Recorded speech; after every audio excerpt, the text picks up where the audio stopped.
Everyone, welcome back to our channel study L.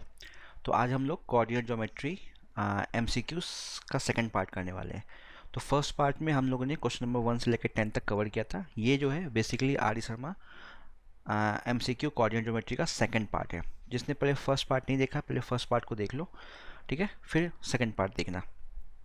तो first part में हमने question number 1 से लेकर 10 तक कवर किया है। आज हम लोग क्वेश्चन नंबर 11 से कंटिन्यू करेंगे। तो चलो स्टार्ट करते हैं। तो अगेन क्वेश्चन नंबर 11 क्या है हमारे पास? क्वेश्चन नंबर 11 है the coordinate of the point on x axis which are equidistance from the points -3,4 and 2,5 are. देखो, एक तो उसने कहा coordinate of the point on x axis पे कोई पॉइंट है जो -3,4 और 2,5 से इक्विडिस्टेंस पे है। तो एक्स एक्सिस पे कोई भी पॉइंट, मान लिया कोई पी पॉइंट है एक्स एक्सिस पे, तो एक्स एक्सिस पे कोई भी पॉइंट कंसिडर करोगे ना, उसमें एक्स कोऑर्डिनेट समथिंग होगा, वाई कोऑर्डिनेट हमेशा 0 होगा। ऐसा कोई पॉइंट होगा, इस बात का ध्यान रखना, ठीक है। तो P एक पॉइंट है एक्स एक्सिस पे, तो P एक पॉइंट अगर एक्स एक्सिस पे तो उसका कोऑर्डिनेट जो होगा वो x, 0 हो जाएगा, ऐसे लिखेंगे। अगर y एक्सिस पे होता तो x वाला पॉइंट 0 हो जाता, y वाले को हम y मान लेते हैं। अब ये P पॉइंट रिमेनिंग दो पॉइंट से इक्विडिस्टेंस है। मान लिया एक पॉइंट A है -3,4 और दूसरा पॉइंट है B 2,5। तो ये क्या बोल रहा है, ये जो P पॉइंट है वो A और B से इक्विडिस्टेंस पे है, मतलब AP जो है वो BP के इक्वल है। तो हमें कोऑर्डिनेट फाइंड करना है, बेसिकली हमें x फाइंड करना है। तो यहाँ पर हम लगा देंगे डिस्टेंस फॉर्मूला। अब क्योंकि AP इक्वल टू BP है, तो यहाँ पे हम AP square equal to BP square करेंगे। स्क्वायरिंग करने से क्या होगा, स्क्वायर रूट, जो डिस्टेंस फॉर्मूले में स्क्वायर रूट जो आता है वो, उससे हम बच जाएंगे। तो ऐसा कभी भी हो तो स्क्वायर रूट स्क्वायरिंग कर दिया करो, उससे क्या होता है, स्क्वायर रूट से बच जाओगे। अब AP में लगाएंगे डिस्टेंस फॉर्मूला। A कोऑर्डिनेट ये है, P कोऑर्डिनेट ये है, तो AP निकाल लो तो -3 -x, ये तुम्हारा हो गया, मतलब x -3 मतलब x + 3 का होल स्क्वायर, वही x2 - x1 + y2 -y1 कर रहे हैं, 0 - 4 का होल स्क्वायर, ये तुम्हारा AP स्क्वायर हो गया। अब जब बात करेंगे BP का, तो अगेन x - 2 का होल स्क्वायर प्लस 0 - 5 का होल स्क्वायर, ठीक है। फॉर्मूला वही लगाया, x2 - x1 का whole square plus y2 - y1 का होल स्क्वायर। तो किसी को भी x1 y1 x2 y2 मान लो, तुम्हारे ऊपर है। तो हमने पहले लगाया x -(-3), तो वो -(-3) + 3 हो जाएगा, ठीक है। MCQ कर रहे हैं तो मैं फॉर्मूला लिख के फिर उसमें वैल्यू पुट करना, इतना मैं काम नहीं कर रहा हूँ, टाइम वेस्ट है वो, ठीक है। दूसरा 0 - 4 का होल स्क्वायर, फिर जब तुमने BP निकाला वही काम किया तुमने। अब यहाँ पे एक्सपेंड कर दो तो ये तुम्हारा क्या हो जाएगा, बेसिकली तुम्हारा ये हो गया x² + 9 + 6x, ये हो गया -4 का स्क्वायर 16, यहाँ हो गया x² + 4 - 4x, 5 का स्क्वायर 25, तो x² तो कैंसिल आउट, 9 + 16 25, वो इस 25 से कैंसिल आउट हो जाएगा। तो यहाँ से 9 16 और यहाँ से 25 गया। ये सॉल्व तुम लोग खुद से भी कर सकते हो, ठीक है। मैं MCQ कर रहा हूँ ना, तो मैं डायरेक्टली थोड़ा सा स्पीड में कर रहा हूँ। ये 6x है, ये -4x है, तो -4x को यहाँ ले आओ, तो 6x + 4x, ये हो जाएगा 6x + 4x is equal to, यहाँ क्या बचा 4, तो 10x इज इक्वल टू 4, तो x इज इक्वल टू 4/10, मतलब 2/5। तो 2/5 कहीं ऑप्शन दिख रहा नहीं, दिख रहा है, तो ऑप्शन डी हमारा करेक्ट हो जाएगा। क्लियर है? तो यहाँ पे क्वेश्चन नंबर 11 का आंसर जो हो जाएगा वो डी हो जाएगा। चलो चलते हैं नेक्स्ट 12 पे। कुछ नहीं किया, डिस्टेंस फॉर्मूला अप्लाई किया है, ठीक है। अगर समझ में नहीं आया किसी को, दोबारा देखो वीडियो, अगर फिर भी समझ में नहीं आता है तो कमेंट सेक्शन में डाल देना। चलते हैं क्वेश्चन नंबर 12 पे। अब 12 में क्या है, if -1, -2, 2, -1 and 3, 1 are any 3 vertices of parallelogram then. अब कहने को एक पैरेललोग्राम गिवन है तुम्हारे पास, समझना है इसको, ठीक है। तो एक वर्टिसेस मान लिया -1, 2, बी मान लिया 2, -1, सी मान लिया 3, 1, डी को कुछ भी मान लिया, हमने ए, बी मान लिया, क्योंकि ऑप्शन में ए और बी निकाल रखा है, ए, बी मान लिया, तो हमें डी निकालना है। तो अब हमें यहाँ पे डिस्टेंस फॉर्मूले भी मत पढ़ना, सेक्शन फॉर्मूला अप्लाई करना। हमें पता है जो पैरेललोग्राम का डायगोनल जो होता है एक दूसरे को सेम पॉइंट पे बाइसेक्ट करता है, मतलब दोनों का मिड पॉइंट AC का और BD का जो मिड पॉइंट होगा वो सेम पॉइंट होगा, मतलब ओ मान लिया, ठीक है, और ओ के कोऑर्डिनेट को मान लिया एक्स कॉमा वाई। अब जो ये ओ है ना वो ए सी का भी मिड पॉइंट है और ओ जो है वो बी डी का भी मिड पॉइंट है। तो हम देखो ओ को निकाल सकते हैं अगर ए सी, ए कोऑर्डिनेट पता है, सी कोऑर्डिनेट पता है, ठीक है, अगेन वही है, ए सी कोई लाइन है, ओ उसका मिड पॉइंट है, तो मिड पॉइंट थ्योरम से हम एक्स ओ कोऑर्डिनेट फाइंड कर सकते हैं। तो एक्स क्या हो जाएगा, एक्स हो जाएगा वही x1 प्लस x2 अपॉन 2, और y क्या हो जाएगा y1 प्लस y2 अपॉन 2। ये फॉर्मूला लगा देंगे यहाँ पे, इसी चीज़ को हम यूज़ कर रहे हैं, क्लियर, डायरेक्टली हम यूज़ कर रहे हैं। तो यहाँ पे x जब निकालोगे, यहाँ पे जब x निकालोगे तो वो क्या हो जाएगा -1 प्लस 3 अपॉन 2, तो ये 2 अपॉन 2 1 हो गया, और y क्या हो जाएगा, y हो जाएगा 2 प्लस 1 3 अपॉन 2। तो ये x कोमा वाई मतलब तुम्हारा o कोऑर्डिनेट आ गया। अब ये जो o है वो bd का भी मिड पॉइंट है, तो अब अगर bd लाइन कंसीडर करोगे, bd लाइन ये b है ये d है, o पॉइंट तुम o कोऑर्डिनेट निकाल चुके हो, o कितना निकल चुका है 1,3 अपॉन 2, तो मिड पॉइंट है 1:1 में डिवाइड कर रहा है। b हमें पता है, b क्या है 2, -1, ठीक है, और d हमें निकालना है a, b, तो लगाओगे मिड पॉइंट, तो यहाँ पे मिड पॉइंट लगाओगे अगेन 1 1 क्या हो जाएगा मिड पॉइंट थ्योरम से 1 को क्या लिखोगे a plus 2, a plus 2 upon 2। Mid point theorem लगा रहे हैं, तुम लोग अप्लाई कर लेना, ठीक है। कैलकुलेशन एमसीक्यू कर रहे हो तो कैलकुलेशन इतने अच्छे से दिखाने की ज़रूरत नहीं है, बस कॉन्सेप्ट देखते जाओ कैसे किस क्वेश्चन को करना है, कैलकुलेशन खुद से भी कर सकते हो। तो 2 को यहाँ मल्टीप्लाई किया तो 2 is equal to A plus 2, 2 और 2 कैंसिल आउट, तो a की वैल्यू 0 आ गई। ये हमने x कोऑर्डिनेट निकाला। जब y निकालोगे y कितना है 3 अपॉन 2, तो 3 अपॉन 2 किसके इक्वल हो जाएगा, अगेन वही b -1, तो b -1 अपॉन 2, तो 2 और 2 कैंसिल आउट, -1 यहाँ ऐड हो जाएगा, तो b की वैल्यू आ जाएगी 4। जो d आ रहा है वो आ रहा है 0,4। अब 0,4 कहीं पर ऑप्शन में मैच नहीं कर रहा है, ठीक है, आंसर होगा 0,4। तो किसी ऑप्शन को सही कर लेना अपने अकॉर्डिंग, ठीक है।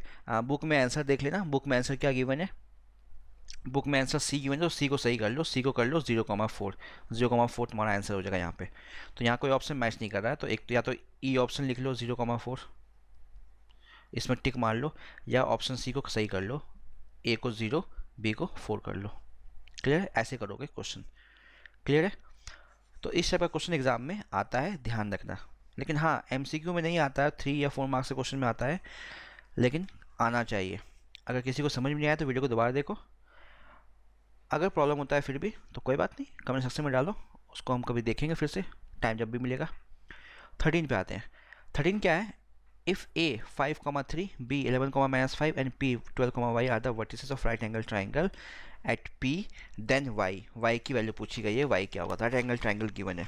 तो अब वही करना पड़ेगा हमें, यहाँ पे पाइथागोरस हम अप्लाई करना पड़ेगा। तो एक ट्राइंगल गिवन है, ठीक है, राइट एंगल एट पी है, इसको मान लिया ये पी पॉइंट है, ये राइट एंगल है, पी कोऑर्डिनेट है 12,y। अब मैं डिस्टेंस फॉर्मूला डायरेक्टली अप्लाई करूँगा, ठीक है, बार बार बताऊँगा नहीं। ए इसको मान लिया 5,3 और बी इसको मान लिया 11,-5,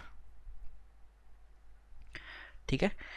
अब क्योंकि ये क्या है राइट एंगल ट्राइंगल, तो यहाँ से क्या हो जाएगा, यहाँ से हमें पता है A P square plus B P square जो होगा वो ए बी स्क्वायर के इक्वल होगा।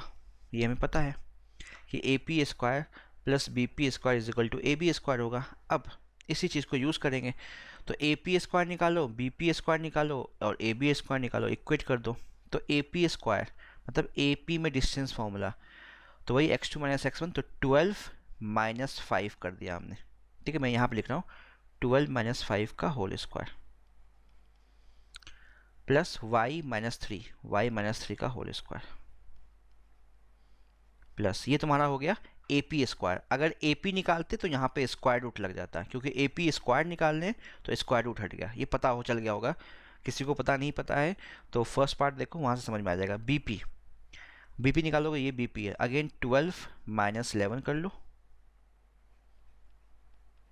का होल स्क्वायर प्लस y -5, तो ये हो जाएगा y प्लस 5 का होल स्क्वायर, क्योंकि y2 - y1 करोगे और y1 में मान लो पहले से माइनस लगा हुआ तो वो प्लस हो जाएगा, is equal to A B square. अब ए बी क्या है, 11 माइनस 5 का स्क्वायर कर लो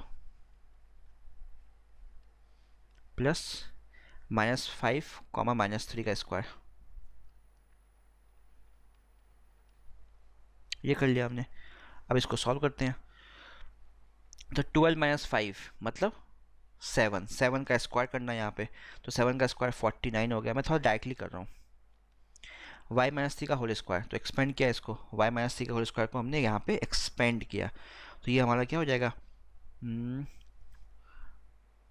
y square plus 9 minus 6y plus 12 minus 1 का होल स्क्वायर मतलब 1 का स्क्वायर 1, अगेन y प्लस 5 का होल स्क्वायर, तो y square plus 25 plus 10y, और ये हो जाएगा 11 माइनस 1 का स्क्वायर मतलब 6 का स्क्वायर 36 प्लस -8 का स्क्वायर 64, ये हो गया। ये मतलब बेसिकली हमारा 100 हो गया। ठीक है, सिंप्लीफाई करेंगे तो y square plus y square 2y square -6y plus 10y -6y plus 10y तो प्लस 4y। ठीक है, यहाँ पे 49 plus 1 50 plus 25 75 plus 9 84 plus 84 is equal to 100। 84 में 100 माइनस कर देंगे, मतलब इसको यहीं ले आओ, ये हो जाएगा 2y square plus 4y minus 16 is equal to 0। 2 common ले लो, यहाँ पे 2 कॉमन लेंगे। हमेशा एक्सप्रेशन को छोटा बना दिया करो, सॉल्व करना इजी होता है। तो ये हो जाएगा y square plus 2y minus 8 is equal to 0, ये हो गया। अब यहाँ से हम करेंगे मिडिल टर्म स्प्लिट, तो ये हो जाएगा y square plus 4y minus 2y minus 8 is equal to 0। कुछ नहीं कर रहे हैं, इसको मिडिल टर्म स्प्लिट कर रहे हैं। कॉमन लिया y प्लस 4, कॉमन लिया -2, y plus 4 is equal to 0, y plus 4 common, यहाँ से आ गया y minus 2 is equal to 0। जब दोनों को इक्वल टू 0 इक्वेट करोगे तो एक y की वैल्यू आ जाएगी 2 एंड -4। ठीक है, 2 एंड -4, तो 2 एंड -4 तुम्हें दिख रहा है हमें कहाँ पे, ऑप्शन सी। तो यहाँ पे ऑप्शन सी तुम्हारा बिल्कुल करेक्ट हो जाएगा, 13 का सी यहाँ पे करेक्ट हो जाएगा। क्लियर है, वही डिस्टेंस फॉर्मूला लगाया, ये मेन था। अगर ये समझ गए उसके बाद तो वैल्यू रख के सिंप्लीफाई करना है। चलो नेक्स्ट चलते हैं क्वेश्चन नंबर 14 पे। 14 the area of the triangle form by the is. अब 3 पॉइंट गिवन है, एरिया ऑफ ट्राइंगल फॉर्म करना है। तो पहला पॉइंट तुम्हारा a, b प्लस सी है, तो x1 मान लिया a है, y1 मैं डायरेक्टली लिख रहा हूँ b प्लस सी, x2 हमारा b है, y2 c plus a, x3 हमारा c है और y3 a प्लस b, ये है। ठीक है, एरिया ऑफ ट्राइंगल मैं एक बार फिर से फॉर्मूला लिख दे रहा हूँ। एरिया ऑफ ट्राइंगल जो होता है कोऑर्डिनेट ज्योमेट्री में, अगर तीनों पॉइंट्स पता है, ठीक है, तीनों पॉइंट्स तुम्हें पता है ट्राइंगल के वर्टिसेस, तो वो हो जाएगा x1 y2 minus y3 plus x2 y3 minus y1 plus x3 y1 minus y2। ठीक है, मॉडुलर साइन लेके चलना, क्योंकि कभी अंदर अगर एरिया नेगेटिव में आ रहा है तो बाहर उसको पॉजिटिव करके लिखोगे, क्योंकि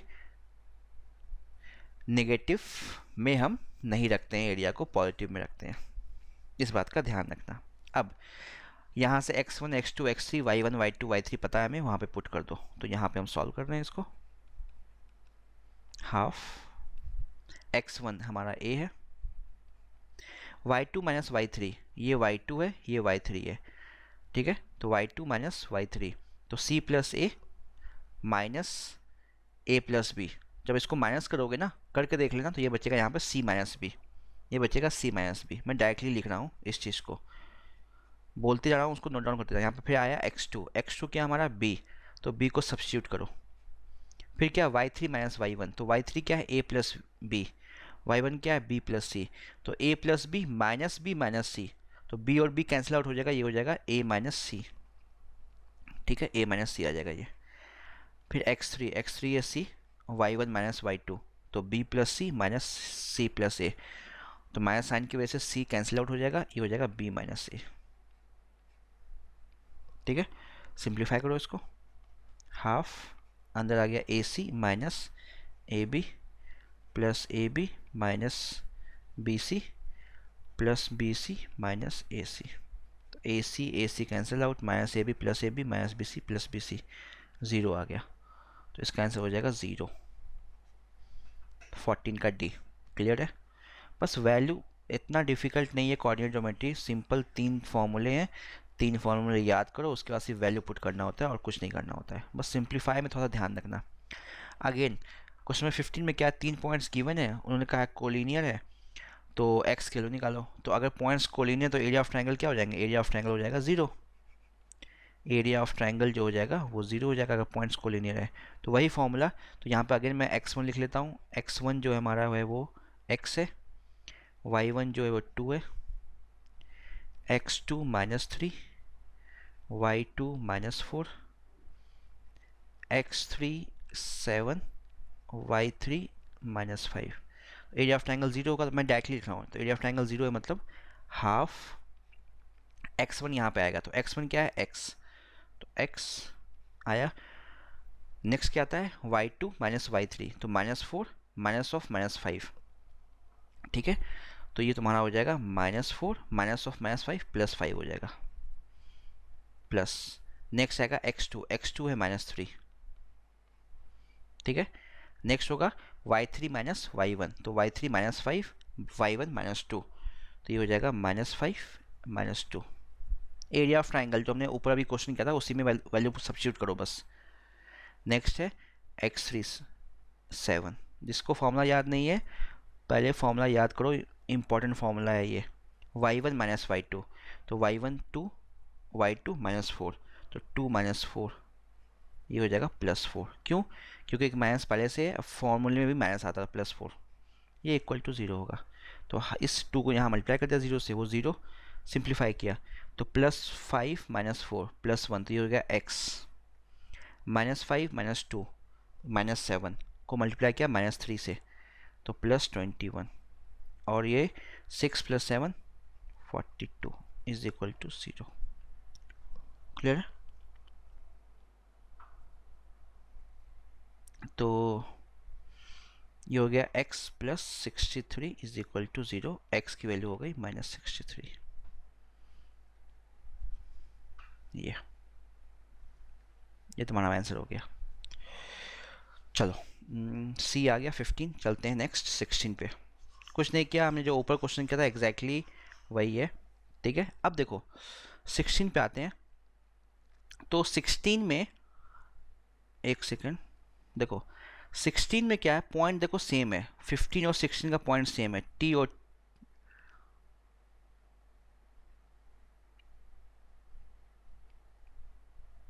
सॉरी 16 और 17 का पॉइंट है, तो 16 सॉल्व करना पड़ेगा। चलो पहले 16 सॉल्व करते हैं। अगेन 16 में क्या पॉइंट कोलिनियर है, तो एरिया ऑफ ट्रायंगल 0 हो जाएगा, सेम क्वेश्चन है बस वैल्यू अलग है। तो यहाँ पे x1 है t, y1 है 2t, x2 है -2, y2 है 6। देखो मैं एक एक क्वेश्चन करने का रीज़न ये है कि जो वीक स्टूडेंट है उनको प्रॉब्लम होती है, तो जो जिनको आता है वो तो वीडियो फॉरवर्ड कर दिया करो, जो क्वेश्चन नहीं आता सिर्फ उन क्वेश्चन को देख लिया करो, लेकिन जो थोड़ा वीक है जिनको समझना है, कॉन्सेप्ट समझना है, कैसे MCQ करना है, वो पूरा वीडियो देखा करो आराम से। ठीक है, तो सबको देखने की ज़रूरत नहीं, जिनको प्रॉब्लम है वही देखो। अब कोलिनियर है तो एरिया ऑफ ट्रायंगल 0 हो जाएगा, तो अगेन वही रखा हमने हाफ x1, तो यहाँ पे x1 t है, y2 माइनस y3, तो 6 -1 हो जाएगा ये, प्लस x2 क्या है -2, x2 यहाँ पे -2 है तो -2 रखा, y3 माइनस y1, तो y3 1 है, y1 2t है, तो ये हो जाएगा 1 माइनस 2t, प्लस x3 है 3, y1 माइनस y2, तो 2t माइनस 6, ये हो गया। तो हाफ को यहाँ मल्टीप्लाई कर दिया 0 से, तो 0 ही हो जाएगा, तो ये हो जाएगा तुम्हारा 6 - 1 5, वो मल्टीप्लाई होगा t से, तो ये हो गया 5t। ठीक है, -2 से मल्टीप्लाई किया तो -2, ये +4t। 3 से किया तो ये हो जाएगा 6t -18 इज इक्वल टू 0। ठीक है, देखो मैंने बताया था, अगर जिसने फर्स्ट पार्ट नहीं देखा, फर्स्ट पार्ट देखो। मॉडुलस वैसे जब हटाते हैं तो प्लस माइनस लेके चलते हैं, क्योंकि इक्वल टू 0 में तो इतना फ़र्क नहीं पड़ रहा, सिर्फ एक ही वैल्यू आ रही है, तो हम पॉजिटिव मॉडुलस साइन डायरेक्टली हटा दे रहे हैं, कोई दिक्कत नहीं है। ठीक है, ये बात हम पहले फर्स्ट पार्ट में कर चुके हैं। मॉडुलस साइन वैसे हटता नहीं है ऐसे, यहाँ पे प्लस माइनस साइन के साथ हटेगा, तो 2 वैल्यू आती है। सॉल्व किया, 5t + 4t + 6t, तो ये तुम्हारा होगा 9 15t, -2 -18 -20, दूसरे साइड गया तो 20 हो गया। तो t की वैल्यू क्या आ गई? t की वैल्यू आ गई 20/15 इज इक्वल टू 4/5 से कट किया 4/3, तो t की वैल्यू आ गई 4/3 b। यहाँ पर हमारा राइट आंसर है। क्लियर है? तो नेक्स्ट क्वेश्चन हम लोग 17 करेंगे। अब देखो 17 और 16 में कोई फ़र्क नहीं, ज़्यादा नहीं है। एक तो कोऑर्डिनेट बिल्कुल सेम है, यहाँ पे t, 2t था, यहाँ पे x, 2x है, बस t को x से रिप्लेस किया गया, बाकी कोऑर्डिनेट सेम है। तो जो हमने यहाँ पे कैलकुलेशन किया एक्जैक्टली सेम कैलकुलेशन होगा, बस यहाँ पे कोलिनियर गिवन था 16 में, यहाँ पे 5 स्क्वायर यूनिट एरिया है, तो एरिया जो है वो 5 स्क्वायर यूनिट है 0 की जगह। तो पिछले वाले क्वेश्चन में 0 था, यहाँ पे 5 स्क्वायर यूनिट है, तो यहाँ पे 5 आ जाएगा ये। ठीक है, अब ये 2 जो यहाँ से 5 से मल्टीप्लाई होगा तो ये इसको 10 बना देगा। ठीक है, और t की जगह जहाँ t वहाँ पे x से रिप्लेस कर लेना। ठीक है, तो यहाँ पे मान लो x आ गया, मैं इसी क्वेश्चन समझा रहा हूँ, ये x आ गया। ठीक है, तो मॉडुलस साइन यहाँ पर रखना अभी। ठीक है, 10 है, तो इसी चीज़ को मैं समझा रहा हूँ। तो बेसिकली ये हमारे पास क्या आ जाएगा, ये आ जाएगा 15x - 20 modulus is equal to 10। तो अब देखो यहाँ पे इक्वल टू 0 नहीं है, तो मैं यही कह रहा था कि वैसे इन जनरल क्या होता है, जहाँ आप इसको सॉल्व करोगे, जब मॉडुलस साइन हटाओगे तो 15x - 20 जो है ना, वो यहाँ पे +-10 होगा। तो 2 इक्वेशन बनेगी, एक प्लस के साथ, एक माइनस के साथ। ठीक है, एक प्लस के साथ, एक माइनस के साथ। देखो मैं ऊपर सॉल्व कर रहा हूँ, तो एक बार तुम्हारा बनेगा 15x - 20 इज इक्वल टू 10। तो यहाँ से 15x इज इक्वल टू 10 + 20 30, तो x इज इक्वल टू 30/15 2 हो गया। एक इक्वेशन ये बना। दूसरा बनेगा -10 के साथ, तो वो बनेगा 15x - 20 इज इक्वल टू -10। तो -20 को यहाँ ऐड करोगे तो +20 हो जाएगा, तो 15x इज इक्वल टू -10 + 20 10, तो x इज इक्वल टू 10/15 मतलब 2/3। ये तो ये दोनों वैल्यू होगी। अब ऑप्शन के अकॉर्डिंग तो 2/3 तुम्हारे पास है आंसर में, तो 2/3 पे हम टिक मारेंगे, हमारा आंसर हो जाएगा 2/3। 2 तो है ही नहीं। ठीक है, अगर मान लो वैसे अगर MCQ सॉल्व कर रहे हो तो मोर देन वन आंसर तो करेक्ट होगा नहीं तुम लोग के साथ, एक ही आंसर करेक्ट होगा। ठीक है, तो इन जनरल अगर MCQ कर रहे हो तो यहाँ पे नॉर्मली प्लस लेके सॉल्व कर लिया करो, प्लस माइनस मत लिया करो। लेकिन अगर सब्जेक्टिव टाइप क्वेश्चन है तो प्लस माइनस लेके चला करो, दोनों वैल्यू निकालना सब्जेक्टिव में। MCQ में कोई एक वैल्यू तुम्हारा सही हो जाएगा, क्योंकि मोर देन वन चॉइस तो आएगा नहीं बोर्ड पेपर में। क्लियर है, समझ में आ गया? तो मॉडुलस के साइन जब हटता है ना तो प्लस माइनस दूसरी साइड लगता है, इस बात का ध्यान रखना। 11th में डिटेल में पढ़ोगे। इसे मैं थोड़ा सा बता दे रहा हूँ कि कंफ्यूज मत हो। बहुत बच्चों को थोड़ा सा कभी कुछ हल्का सा पता होता है ना, कंफ्यूज होते हैं, कहीं पे ऐसा सुना होगा वर्ड मॉडुलस, तो मैंने बता दिया बस। अगर फिर भी समझ में नहीं आया तो बताना मुझे, किसी क्वेश्चन को लेके अच्छे से सॉल्व कर लेंगे। अब आते हैं 18 पे।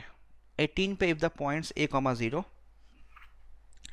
0, b are the collinear, then again collinear area of triangle use करेंगे यहाँ पे। तो मैं डायरेक्टली यूज़ कर रहा हूँ एरिया ऑफ ट्रायंगल, तो मैं पॉइंट लिख देता हूँ। x1 तुम्हारा है a, y1 है 0, x2 है 0, y2 है b, x3 है 1, y3 है 1। उसने कहा कोलिनियर है पॉइंट्स, एरिया ऑफ ट्रायंगल क्या हो जाएगा? एरिया ऑफ ट्रायंगल हो जाएगा 0।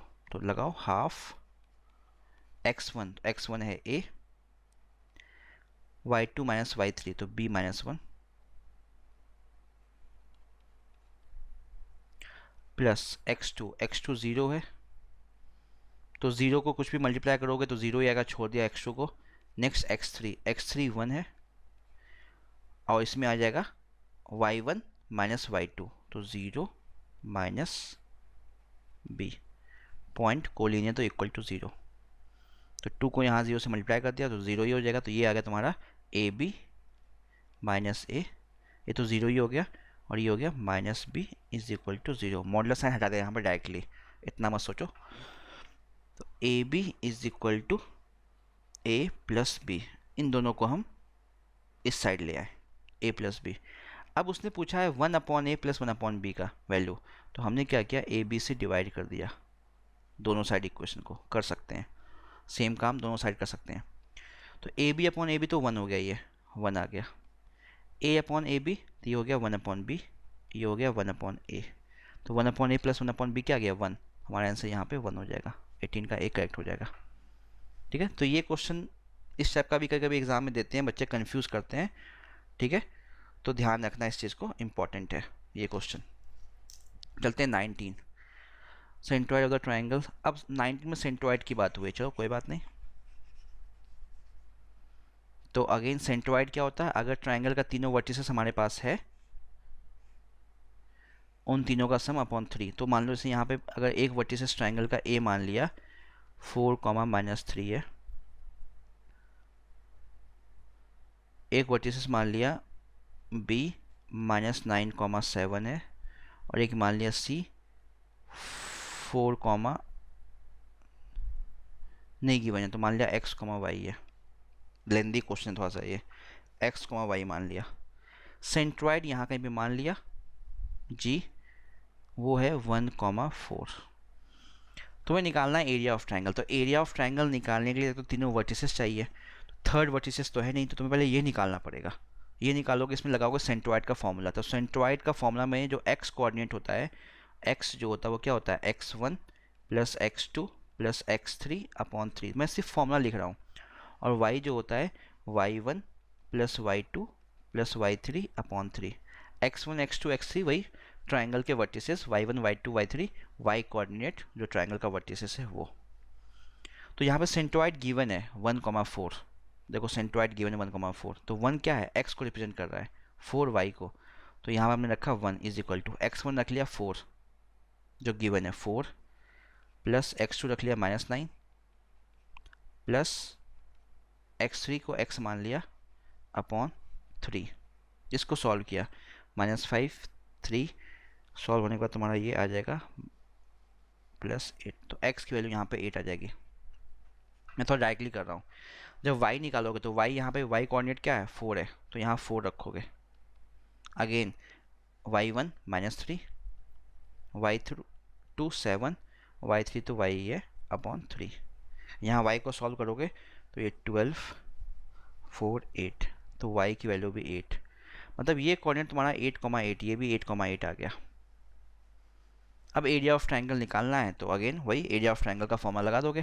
ठीक है, मैं नीचे लगा रहा हूँ, area of triangle half x1। तो मान लो x1 इसको मान लिया हमने, तो x1 यहाँ पे क्या है 4। ठीक है, x1 4 है, तो 4 y2 माइनस y3, तो 7 माइनस 8। ठीक है, y2 माइनस y3, तो ये हो जाएगा 7 माइनस 8। ठीक है, -1 प्लस x2 इसको ले लिया -9। ये क्या होता है y3 माइनस y1, तो y3 8 है माइनस y1, तो ये हो जाएगा 8 प्लस 3 11। मैं थोड़ा डायरेक्टली कर रहा हूँ इसको। ठीक है, तुम लोग फॉर्मूला लिखो, अगर समझ में नहीं आया तो फॉर्मूले में सब्स्टिट्यूट करो। और x1 y1 x2 y2 x3 y3 किसी को भी ले सकते हो, उसमें कोई दिक्कत नहीं है। नेक्स्ट x3 हमारा 8 है, y1 माइनस y2, तो y1 -3 है, y2 7 है, तो -3 -7 वो हो जाएगा -10। सिंप्लीफाई किया 1/2, अंदर आ गया -4 -99 -80। अब यहाँ पे मॉडुलस साइन इसीलिए लगाते हैं क्योंकि एरिया ऑफ ट्राइंगल नेगेटिव नहीं, तो यहाँ पे देखो तीनों नेगेटिव आ रहा है, तो मॉडुलस साइन क्या करेगा, उसको पॉजिटिव में कन्वर्ट कर देगा। तो ये हो जाएगा 183/2 स्क्वायर यूनिट। आंसर बी हो जाएगा यहाँ पे करेक्ट। क्लियर, चलते हैं अपने क्वेश्चन नंबर 20 पे। ये आज का लास्ट क्वेश्चन होगा, बाकी आगे हम लोग नेक्स्ट पार्ट में कंटिन्यू करेंगे क्योंकि वीडियो का लेंथ बहुत लंबा हो जाएगा, आप लोग भी बोर हो जाओगे। जो स्टार्टिंग से फॉलो कर रहे हैं उनको पता है ये चीज़। हम लोग पार्ट बाय पार्ट करते हैं, 3-4 पार्ट में एक चैप्टर को कंप्लीट करते हैं, क्योंकि ऐसा तो नहीं है मैं कुछ भी क्वेश्चन छोड़ के चल रहा हूँ या कैलकुलेशन नहीं कर रहा हूँ, मुझे सब कुछ करना ही पड़ रहा, तो टाइम लग जाता है उसमें। जिनको आता है वो फास्ट फॉरवर्ड पे देख लो, जिनको समझना है कैसे करना है, फॉर्मूला देखना है, सब कुछ देखना है, तो वो आराम से देखो वीडियो को। दोनों ऑप्शन तुम्हारे पास है, तुम्हें जैसे कंफर्टेबल हो वो काम करो। Question number 20, line segment joining the point इतना इतना divided by the Y axis in the ratio. Y axis से डिवाइड हो रहा है, मतलब वाई एक्सिस को कट कर रहा है, सिंपल सी बात है। मतलब मान लो अगर अगर रफ फिगर की बात करें, मान लो ये एक्स वाई कोऑर्डिनेट है, तो ये लाइन यहाँ पे मान लो ऐसे कुछ पास कर रहा है, यहाँ पे कहीं पे डिवाइड हो रहा है वाई एक्सिस पे। तो वाई एक्सिस पे ये पॉइंट तुम्हारा गिवन है, ए जो है वो -3, -4 है, और बी जो गिवन है वो 1, -2 गिवन है, और यहाँ कहीं पे डिवाइड हो रहा है, मान लीजिए पी पॉइंट है। तो पी पॉइंट कैसा होगा, वाई एक्सिस पे लाई कर रहा है ना, वो वहाँ पे एक्स कोऑर्डिनेट 0 होगा और वाई कोऑर्डिनेट समथिंग वाई मान लिया, ऐसा ही तो होगा। और डिवाइड मान लिया λ/1 में हो रहा है, तो सिंपल सी बात है, वाई एक्सिस से डिवाइड होने का मतलब ये है कोई ए बी लाइन सेगमेंट है, ए पॉइंट गिवन है -3, -4, बी पॉइंट गिवन है 1, -3, और वाई एक्सिस से डिवाइड हो रहा है। तो वाई एक्सिस पे मान लो पी पॉइंट वाई एक्सिस पे है, तो मान लिया वो कोऑर्डिनेट 0, वाई है, क्योंकि वाई एक्सिस पे एक्स कोऑर्डिनेट 0 होता है, एक्स पॉइंट, तो इसलिए 0 माना है। अब डिवीजन माना λ/1 का, हमेशा डिवीजन λ/1 का माना करो। क्यों कैसे यहाँ पे इतना मैं डिस्कस नहीं कर रहा हूँ, लेकिन λ/1 लेना, जब मैं कोऑर्डिनेट ज्योमेट्री का जब चैप्टर डालूंगा एक्सप्लेनेशन थ्योरी के साथ, वहाँ पे समझ में आ जाएगा क्यों। तो अगर रेशियो गिवन है तो λ/1 माना करो, जो लैम्डा आएगा वही तुम्हारा रेशियो होगा। अब यहाँ पे अगर लगाओगे सेक्शन फार्मूला, ठीक है, तो सेक्शन फार्मूला लगेगा इसके लिए, इस कोऑर्डिनेट के लिए, तो इसमें 0 एक्स कोऑर्डिनेट है, तो एक्स कोऑर्डिनेट क्या होता है, x coordinate basically mx2 plus nx1 upon m plus n होता है।